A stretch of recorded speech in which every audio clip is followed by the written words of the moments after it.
Welcome to Can I Get a Retake, where we explore the accomplishments of our innovative community. Each month, we speak with one of Great River Learning's higher ed instructors and authors. Together, we discuss trends in education, areas of study, and a variety of teaching styles and philosophies. My name is Macayla, your marketing coordinator. My name is Michelle, your web design supervisor. And this is Great River Learning's Can I Get a Retake? So a little history. In 2022, Macayla and I connected over a shared vision to create a podcast highlighting our diverse authors. After months of careful planning and coordination, we launched the first season of our show, a 9-episode collection interviewing our authors about their lives, their research, and their experience writing with Great River Learning. Our first season, that was a season of discovery. We explored history in Colorado, health and fitness in Tennessee, political trade policies in Oregon. With each episode, we expanded our understanding of the world while forming connections with students and authors and universities across the United States. In this episode, we reflect on the podcast's inaugural year, the lessons we learned, the challenges, and celebrating our general excitement to be here speaking to you now. We also look ahead and will continue shaping the show to serve our curious listeners. So to help us transition seasons, we are going to bring on a GRL favorite, our friend and our colleague, Tim Shade. If you have authored with GRL, then you know who you've probably met Tim Shade. He is a veteran of the publishing industry and has spent over 15 years getting to know our authors, their visions, and their publications. So he was first in sales and acquisitions, and he now runs project development, leveraging his skills and publisher knowledge to guide writers through the process of writing and developing a digital publication.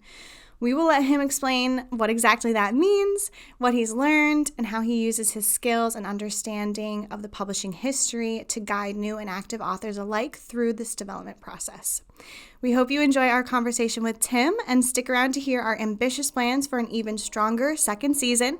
It's going to be a fun ride.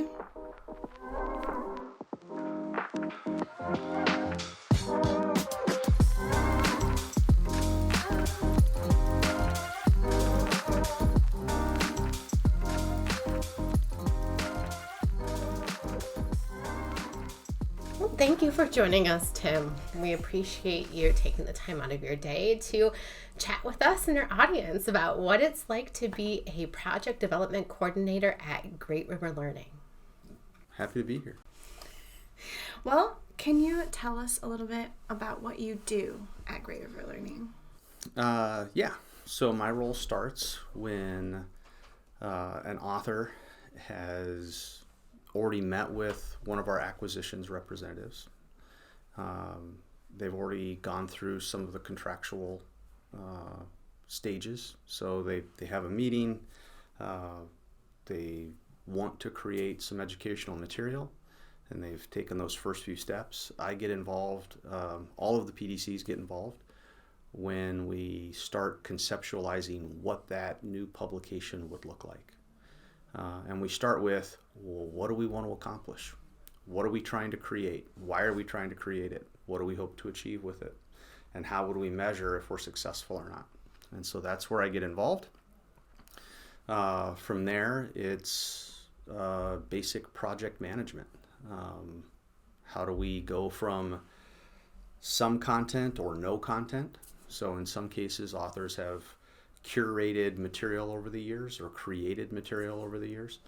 How do we use some of that, any of it, if possible? How do we take that and incorporate it into a publication that author would want to use as an instructor and they would want their students to use as students?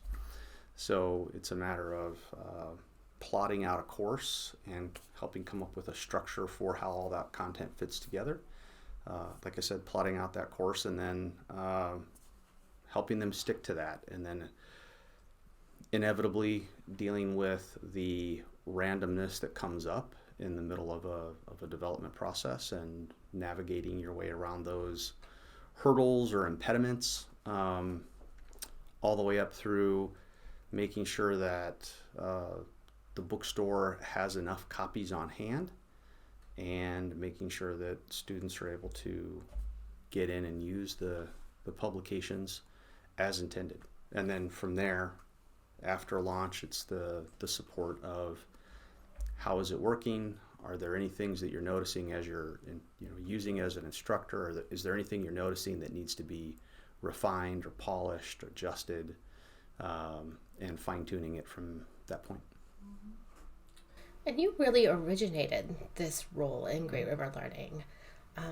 How has it evolved since you first started as an acquisitions manager? So it's evolved in the sense that I feel like it's a lot more prescriptive and formal now. Not formal as in, tails and top hat, but we definitely have a very prescriptive process now. Initially it was, an author was brought in. I would sit and meet with them for, sometimes 2, maybe 4 hours, as long as 4 hours. And we would really try to answer every single question that might come up over, a 9-month, development timeline. And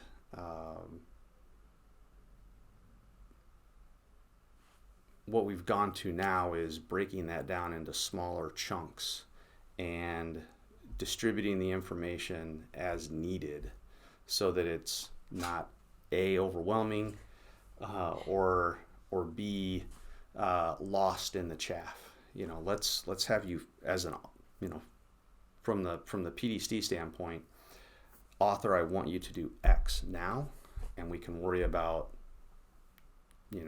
A, B, C, D, E, F, G, all those stages later on. But I need this now so that we can get started. So it's a lot more, I feel as though it's a lot more streamlined. I think it's a lot easier for our authors to wrap their heads around, and I think it's maybe a more guided, handheld process. So instead of, here's the map, enjoy your trip to Europe, it's, okay, let's talk about getting on the plane, let's talk about baggage claim, let's talk about getting on the train, let's talk about getting off the train and making sure you're not accosted in Paris and getting to your hotel. So it's a little bit more guided. It's a lot more guided. Yeah, it's that sustained support throughout the entire process. Yeah. That's come with, that's grown with Great River Learning as we've refined our process. Absolutely. Does it help for the author to have a lot of stuff already created, or does it not really matter? That's a great question. And there isn't a yes-no to that. It depends. In some cases, it's great if an author has an idea of, or not only has an idea of what they want to use, but they've been using it for years. In other cases, it becomes the biggest hindrance ever, because it anchors them to what they've been doing for years. And in most cases, what we run into is authors who want to substantially shift the way they're delivering the course information. And that means moving away from books that they've used for 15 or 20 years. Maybe they're using the 10th edition now, but they learned as an undergraduate using the 3rd or 4th edition. And so this is a shift for them. And in a similar fashion, they may have a lot of content that they've curated over the years and they've been using, but as they work with us, they start to realize, this is actually holding me back. Some of this I can use and some of it I can't. And it's as simple as just looking at their outlines and how their outline changes from conversation 1 to conversation 3 or 4, and even how that outline evolves by the time they're writing chapter 5 or 6. They'll come back and say, hey, I've really got to change the second half of my book because of X. I've really decided I want I tried this in class and I've decided I really want to take this approach. Yeah. So sometimes having a lot of content as you start becomes a hindrance, and you don't recognize it until you're into the process. One of the changes I've seen over the years is authors are now more tuned into how they deliver the course than they were, a decade ago. And we'll actually have some authors, as they're talking with us, they'll intentionally stop the process and say, hey, we've got to pause really quick. I need to go talk with my chair, my dean. I've got to talk with my colleagues, because I'm thinking that we need to redesign the course. Yeah. We need to adjust and shift what our objectives are, because this course has an impact on 4 other courses. Yeah. And as a department, we've been talking about this, shifting some of this. And I'm the first one to start picking at the Band-Aid. Sure.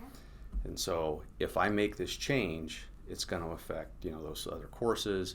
And I need to make sure they're aware and that they're supportive of this. Mm-hmm.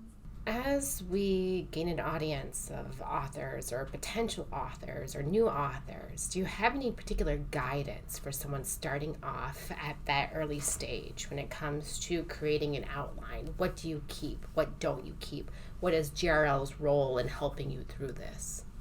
So our role is to help authors be critical thinkers. So to a degree, it's role reversal, in the sense that most instructors are there to help their students become critical thinkers. And so we help authors become critical thinkers and ask, and it all starts, I mentioned earlier, it all starts with, what are you trying to accomplish? Is this an introductory course that is used as a foundation for all of your majors?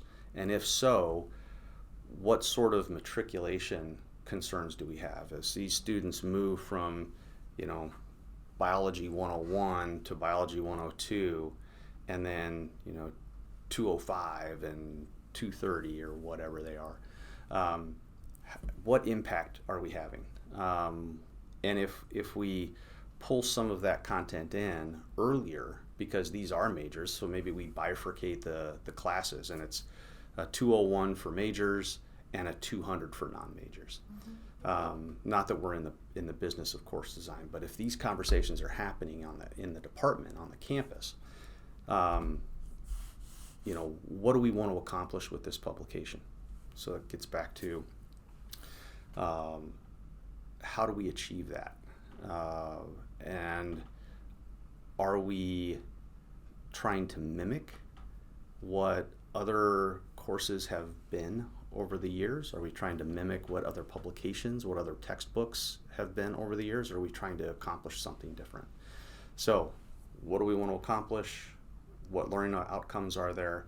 How can we measure those learning outcomes, and how can we guide the student toward those outcomes through both content and activities or assignments, some sort of engagement, so it isn't this passive, words on a page. It's not a passive experience. It's more of an engaged, active experience, so that we're, feeding into, just the natural tendency for students to learn when they're engaged. How do we tap into that? So how do I help an author look at their outline? What are your objectives? What's the end? Because once we know what the end is, then we can figure out what kinds of not only what route to take, but what provisions we need as we're moving through this journey. Whether it's text, whether it's video, whether it's audio files, whether it's websites or articles, whatever it is, here are all the resources we can bring to bear on it. Now, how do we structure that so that it becomes a consistent experience, either chapter by chapter, lesson by lesson, day by day, week by week, whatever it is? I do love the journey metaphor. Yeah. How do you help the author stay on track as you're going through this process?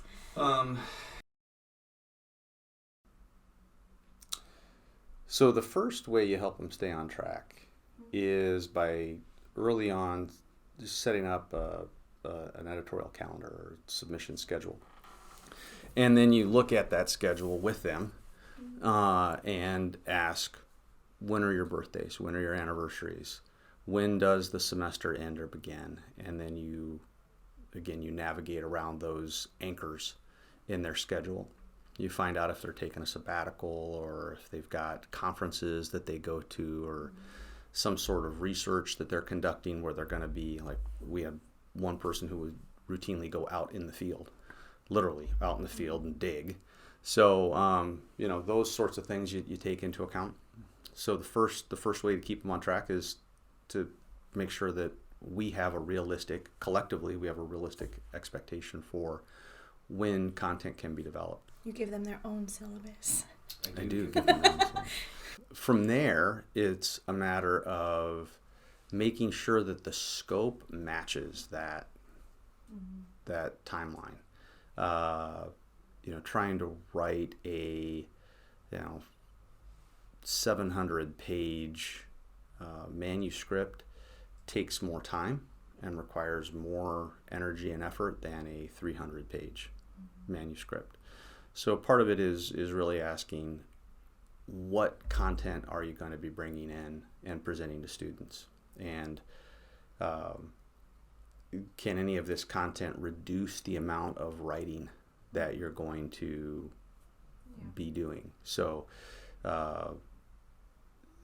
whether it's solving equations on a whiteboard and videotaping it, or having a short 5 or 10 minute video where you're explaining some concepts instead of trying to explain them over 5 pages of a manuscript. Those are all tactics to help control the scope of the project.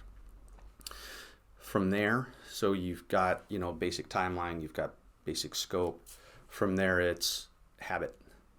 So and again, this gets back to one of Michelle's first questions, how's it changed? We're more prescriptive now. What we found over the first 5 or 6 years is that authors were typically able to generate a first draft in a 2 or 3 week period. And so we just started setting this arbitrary date, 2 weeks. Let's see how much content you can create in 2 weeks.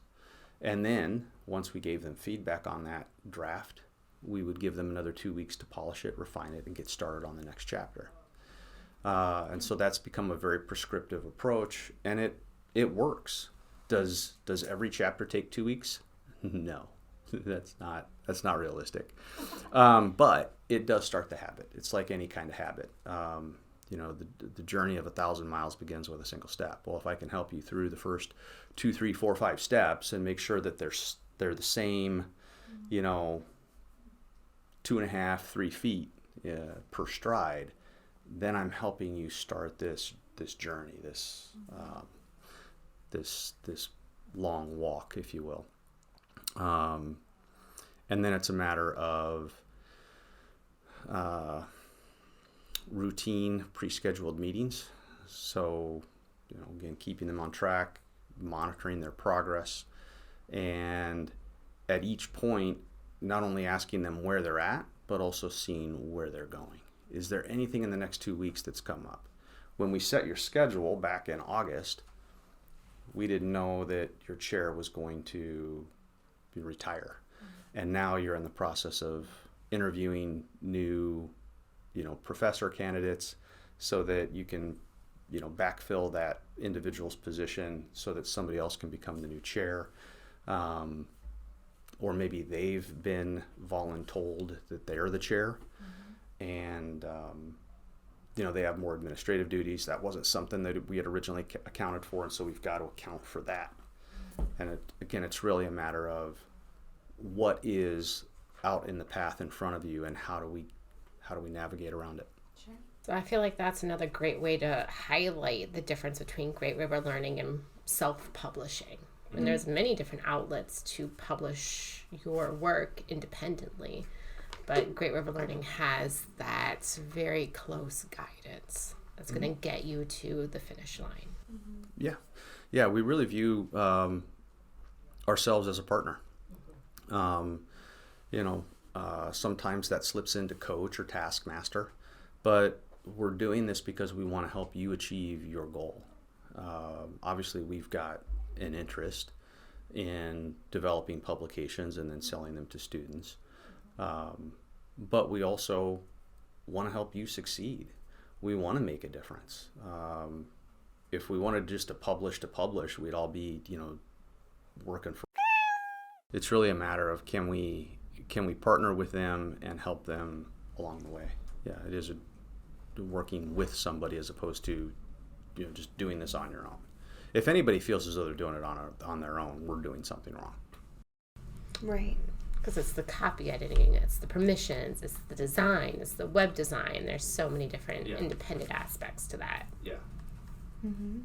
So we did mention self-publishing, but I'm curious what separates GRL from our competitors in this sphere? I think the biggest piece would be the partnership.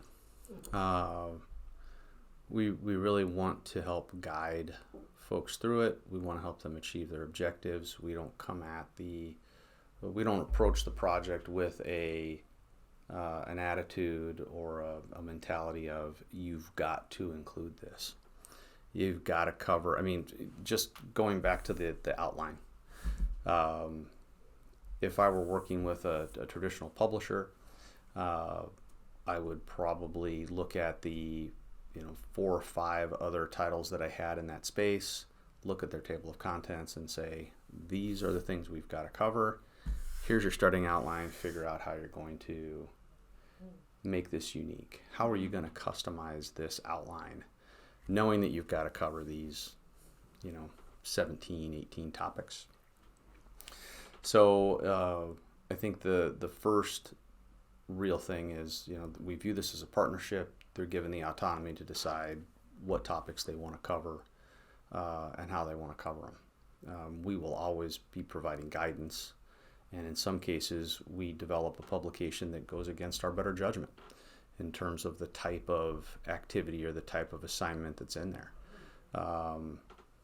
We will strongly suggest that certain things are included, but we don't mandate it. And so I think, again, that separates us from other publishers. Anecdotally, I've also heard from authors that it is the frequency with which we meet with our authors. With a handful of exceptions, we meet with our authors every other week throughout the development process to make sure that we're checking in on them, we're giving them the assistance and the help that they need, we're providing any guidance that they're requesting. And really, we do it so that we're understanding what's happening with them or to them as they're working through the development process. They may say something that seems innocuous to them, but we recognize it for what it could be or what it might be. My chair is departing. Okay, that means there's going to be a shift in maybe the structure of the department. That might mean that somebody else is going to be taking the lead and becoming the coordinator for this course. What kind of impact does that have for us? And so really it's developing the partnership, having conversations, understanding what's happening and what impact it might have on the publication we're developing, because ultimately I don't want an author spending any more time developing something if it's not going to lead to the fruitful result that we both want. So I think those are 2 of the biggest things that separate us from other publishers. Is we don't mandate, we don't dictate what you're covering. We have no preconceived notion of what a biology 101 or a introduction to speeds or principles of microeconomics publication includes. We're really relying on them to make those decisions. And then it's the fact that we view it as a partnership, and we're going to meet with you frequently, we're going to meet with you regularly, and make sure that we're helping where we can, when we can. What advice do you have for first-time authors or maybe instructors who don't think that they're ready to publish, but they're they're listening to this, so they're thinking about it. They're thinking about it. They're curious. I would say get started. Just get started. And that, so again, what changes have we made over the years? One of the big shifts that we've made recently is we want authors to start writing right away.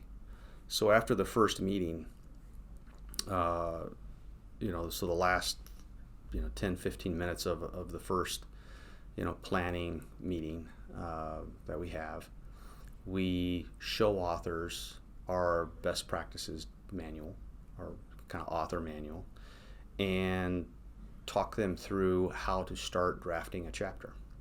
And the purpose of that, the reason for that, is we want to see what it is they're imagining their chapter would include, because from there we can start figuring out what sort of content might we bring, what sort of interactivity might we bring, what sort of assignments or activities would help achieve those learning outcomes that the author sets forth in the first paragraph or two. How can what can we do to augment that and make it a better experience for the student, make it a better educational tool for the instructors, and a better resource for those students. And so the advice I would give is just get started. Nobody is ever going to top the worst chapter I've ever received. Nobody. So just get started, and from there we can always make refinements and adjustments, and we can talk through what happened as you were writing, what you discovered about yourself as an author as you were writing. So the advice would be get started. And I find that the best authors, the best instructors are the ones who are constantly asking me, does this make sense to you? Do you, if you were my student, would you understand this concept? So that's something else I've learned. No matter how learned you become, or as you become more adept at something, more knowledgeable about something, you're worried or concerned that you might not be able to explain it to others, which is a huge deal if you're writing a publication, right? You're creating educational material. You want to make sure that it's understandable. Right. Yeah. But that's also one of the comments on a lot of our student surveys is, because it's not like a normal book. Mm-hmm. You're not reading a lot of dry information. You're reading something that your own professor wrote, and it's not written in a more technical lens. It's written, a lot of them, how we speak. So it's so much more digestible. Yeah. Digestible is, I think, the appropriate word. We want to make sure that it's written at the appropriate level. Mm-hmm. And so that's one of the things we look at as we get that first draft in. So that's one of the things we look at as we get that draft back. And then as we get subsequent chapters, is the writing style very similar? Mm-hmm. And again, back to the adjustments in the process. One of the adjustments we made, I'm guessing 4 or 5 years ago, was shifting the submission schedule forward so that we gave ourselves a good buffer at the end, so that authors really had an opportunity to read all of the chapters beginning to end, and make sure that it was consistently written. It was the same tone, it was the same voice, because they're writing these chapters over the course of 9 months, 12 months, 18 months. Right. And the way you write changes the more you write. So chapter 15 isn't going to read exactly the same as chapter 1. And so there's going to need to be some smoothing when we get to the end. Sure. So that's one of the other changes. No, and I mean, that goes back to something you said about looking at the end results. And often that end result we're looking towards is student success. Mm-hmm. And that might mean different things to different titles. It might mean we want these students to become majors, or we want these students to gain valuable life lessons. I think back to Lee Murphy's title, where it's teaching them healthy habits to live with for the rest of their lives. Mm-hmm. Yeah. Or it could be just making them a well-rounded person, or finding career opportunity. Exactly. Yeah. How can this impact me for the next 4 or 5 decades of my life? Right. Yeah. And we're here to help guide you through that. So what makes some of your favorite projects your favorites? Oof. I think my favorite projects are either tied to the way the subject matter was delivered, in terms of either the way the author wrote or just the subject matter itself, and the unique approach that was taken in delivering that material. In some cases, the fun projects are the more challenging. This was something that I wasn't sure we could accomplish, but it worked out because we were willing to stretch and grow and try to find a way to make a solution. And the author was willing to stretch and reach and grow because they wanted that same solution. And so it was a matter of working very closely together. In some cases, the reason a project is fun is because of the author. Some of the, I could probably poll the three of you. The driest subject ever is probably on your top 3 or 4 is going to be stats, right? That is what I was thinking. Yeah. There we go. That's up there. Math, there you go. And easily 2 or 3 of my favorite publications revolved around statistics.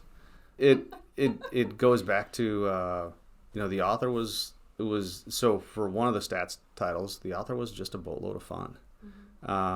Another one, it was super challenging, but that was a fun growth opportunity for me as an individual and for the company as a whole. In other cases, our authors are just fun people. I mean, they really are fun. They've got fascinating lives. Nobody arrived where they are by accident. There was a lot of intentionality and a lot of decisions that were made and commitments that were made and all of that. And so they've all led very interesting lives. And the more you interact with them, you just uncover this information, and you end up finding out that somebody likes the same bands you like, or somebody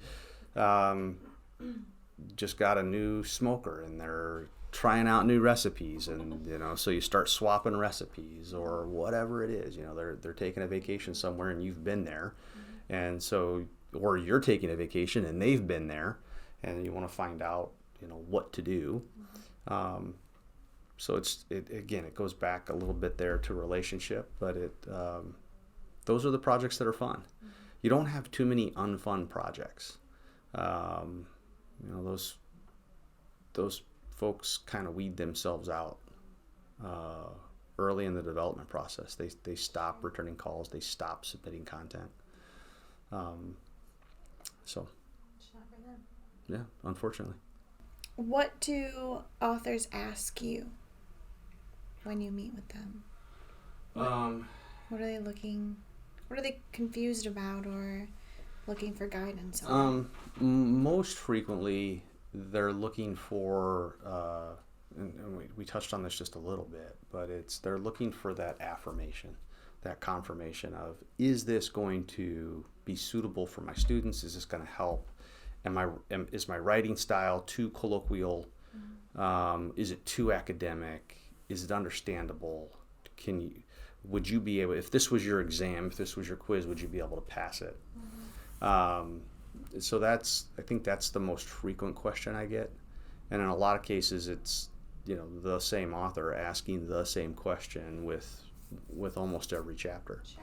They just want to know, is this hitting the mark? Is it going to move the needle with my students? And in a lot of cases, it makes sense to me. I understand it. I can draw a straight line from, the original outline and this chapter's course objectives and the overall learning outcomes as stated in your syllabus. I can see how this chapter applies to it. But ultimately, we won't know until your students are using it. Right. And unfortunately, that's the wait and see, build it and they will come type of advice that you have to give an author. What you might hear me sometimes say to an author is, I'm the perpetual idiot. I read a chapter, I learn something, and then I promptly forget it. That's a good job for you. It is. So that it's a perfect fit. So that I can then evaluate the next chapter without that bias or that preconception of, oh, I've already learned this, I'm gonna skim right over it. Just that's the type of, I think that's the most frequently asked question outside of the how do I even get started. Sure. Yeah. Right.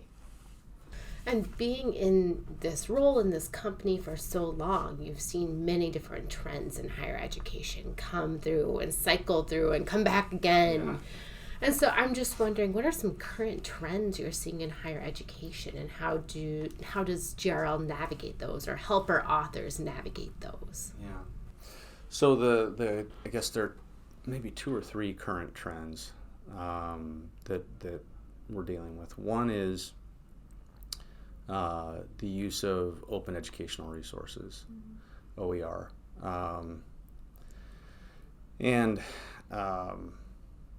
We first started encountering that I'm going to say 4 or 5 years ago, and then it really exploded through COVID as instructors were looking for a way to supplement and complement their traditional textbook. They were just looking for more because they knew their students weren't reading, they weren't learning, and so they were trying to evaluate, what is it that's creating this lack of interest in the book. So maybe it's the content itself. Well, let's look at OER. Or maybe it wasn't digital. Well, let's look at OER. So whatever the case, or I just need more. I need a second because I'm not there. I can't hold office hours anymore. It's not easy to hold office hours online.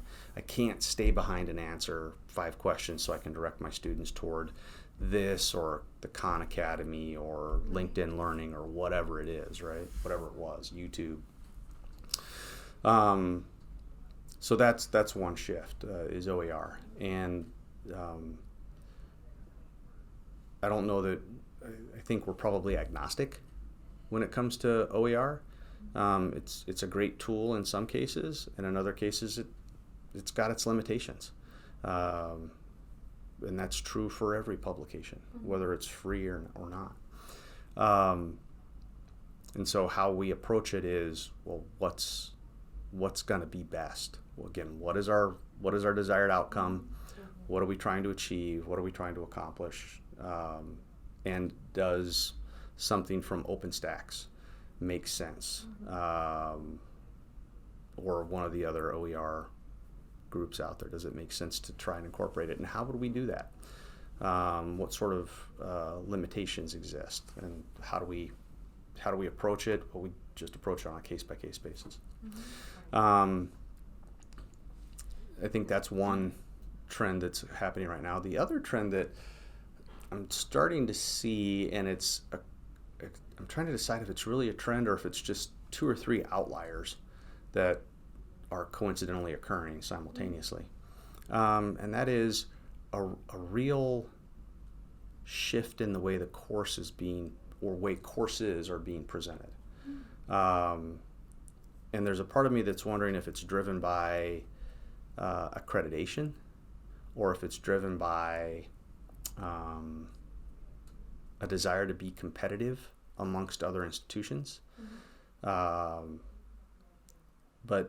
these outliers that I'm starting to observe and wonder if it's part of a larger trend, what they're doing is they're redesigning the course. Course redesigns would occur once every 8 to 12 years. And maybe this is just the 8th or the 12th year for these 3 or 4 courses. But it's the fact that they've all occurred recently. So part of me is wondering, is this in response to declining enrollment and a desire to try and attract more students to that program. And we're going to make this program or this course and the overall program more efficient, more streamlined for the student. We want to, instead of trying to be the traditional, what is now traditional, 14 to 15 credit hour semester over 4.5, maybe 5 years. Now we're going to make sure that it is, no matter what, it's 14 or 15 credit hours, and you can complete this program of study beginning to end in 3.5 to 4 semesters. We want to be, so they're competing both on making sure that it's economically competitive, as well as once you get out, you are ready to hit the streets and work to pay off any kind of loans you've got, any debt you've accumulated. So the course redesign is a shift. There's a bit of a boomerang going on now, where we saw a lot of videos created, a lot of content that may have been 50-60% video delivered, and it's shifting back now to more text content, less video, because the courses themselves, the instructors, were responding to COVID. I can't be in person. I've got to have that personal contact. Part of what I'm delivering to my students is myself, my expertise. And so they would record a lot of vignettes or longer videos that would, we would host and embed within the publication. And we're seeing a bit of a pendulum shift backwards, where the number and amount and length of those videos is shifting backwards because they're back in the classroom. Sure. And they want to avoid this concept of, I'm a course in a box. Or, I'm like a Khan Academy, which is, free or relatively free. We want to avoid that perception. We are at the University of Iowa or the Ohio State University or the University of Michigan, whatever. And our courses, our classrooms, our instructors are part of the experience. Right. And this is not something you just pull off a shelf. It's something more than that. And so you're starting to see some of the videos come out because they don't want to be confused. Yeah, you still got to go to class. Right, to get the full experience. Yeah. So, did that answer your question? That was excellent. I hadn't seen I hadn't been aware of that boomerang, but now that you've brought it up, I have anecdotally noticed that in the publications that I work on, that there are fewer videos or fewer longer video form delivery, which I think everyone has their preferences on, but I understand removing them at this point. Yeah. And I think at some point we'll have a little bit of a shift backwards. Sure. Oh, it's a pendulum. Yeah. That's really what it is. Yeah. There's so many trends in higher education that seem like it's just that pendulum. It's gone away, but it'll be back in a new form or take a different form. Before we get to our last question, I suppose, is there anything on your mind that you'd like to express to potential listeners? For current authors, hey, let us know how things are working. Just because we've developed this publication and students are using it doesn't mean we're done.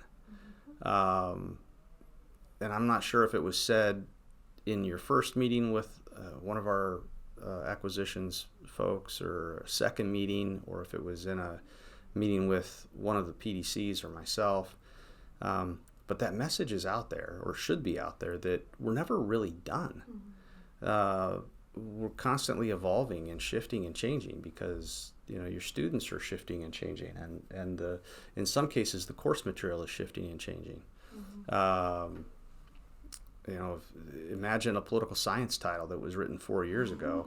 What is it? How many indictments and court cases are in the rearview mirror from 4 years ago that weren't in that edition? Right. So you've got all sorts of updates to make.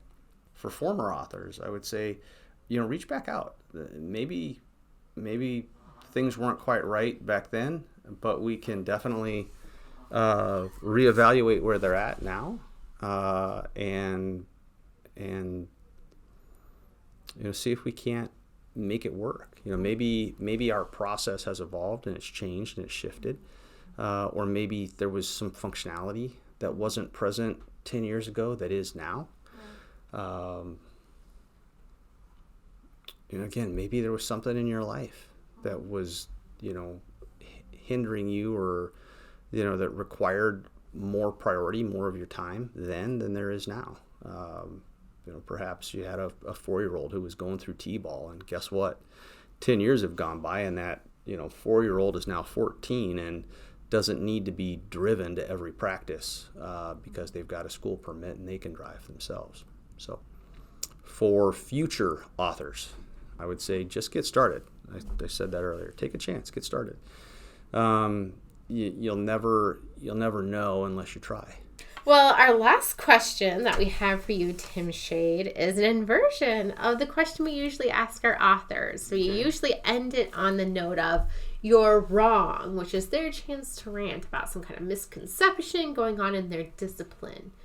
We actually want to have you do a "you're right." So what are you seeing right in terms of trends in higher education and tech today? Oof. You're right. Trends in tech and higher education. Well, I think so. I touched on this briefly earlier, and that is, I think it's a good opportunity. I think I'm seeing, maybe it's a trend, maybe not, where instructors and departments are asking, do we need to redesign this course? Do we need to do something different to better serve our students? So I think that's one thing that's a big step in the right direction. You cannot continue teaching biology or math or whatever the same way you've taught it for 40 years. So redesigning it, I think, is a good step. I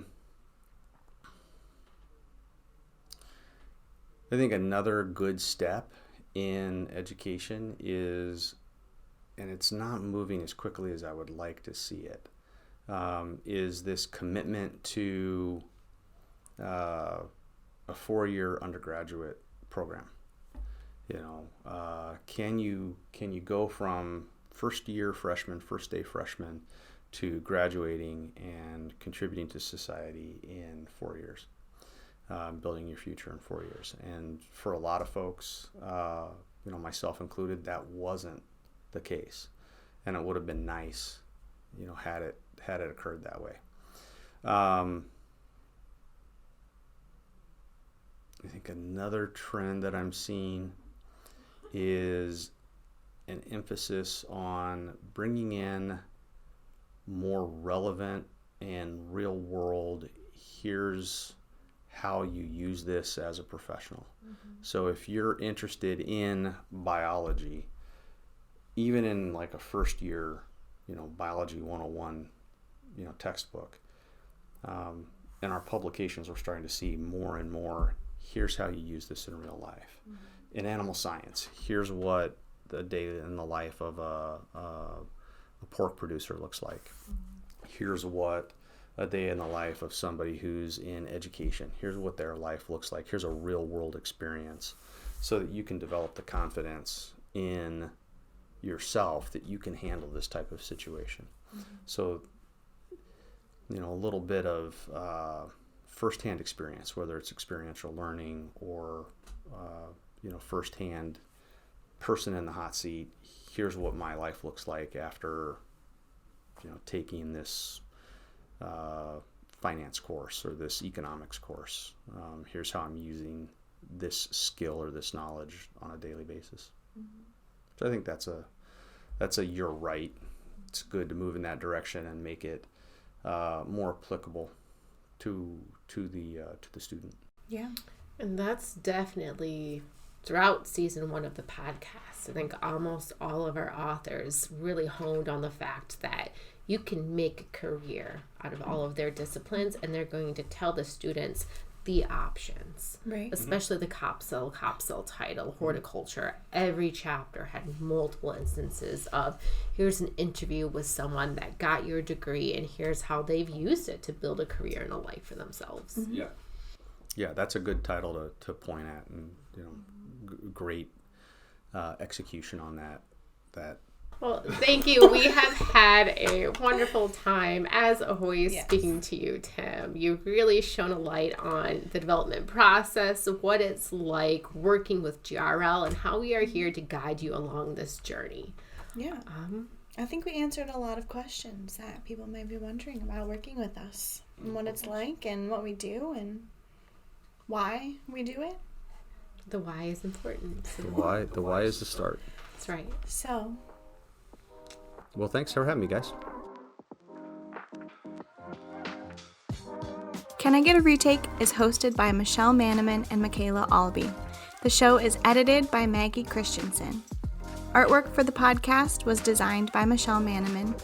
Our intro and outro music was created by Coma Media. If you enjoyed this episode and you'd like to support the podcast, please subscribe, share, rate, and review the show wherever you listen to podcasts. To join the conversation, you can find us on Instagram at Can I Get a Retake. For show notes and episode transcripts, visit greatriverlearning.com/podcast.